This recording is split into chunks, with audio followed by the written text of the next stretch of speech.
बिस्मिल्लाहिर्रहमानिर्रहीम। क्या आप लोग जानते हैं कि शैतान अपने आप को किस दिन ज़्यादा हकीर महसूस करता है? रसूलुल्लाह सल्लल्लाहु अलैहि वसल्लम ने इरशाद फरमाया, शैतान अपने आप को अरफा के दिन जितना छोटा, हकीर, जलील और गज़बनाक महसूस करता है, उतना साल के किसी और दिन नहीं करता। और ये सिर्फ़ इसलिए कि शैतान अरफा के दिन बरसती हुई रहमत खुदावंदी और इंसानों के बड़े बड़े गुनाहों की मुआफ़ी को अपनी आँखों से देखता है। अलबत्ता बदर के दिन शैतान ने इससे भी बड़ा मंजर देखा था।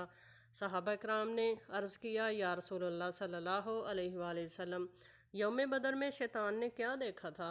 तो रसूलुल्लाह सल्लल्लाहु अलैहि वसल्लम ने इरशाद फरमाया, जिब्राईल को जो फ़रिश्तों की सफ़ें तरतीब दे रहे थे।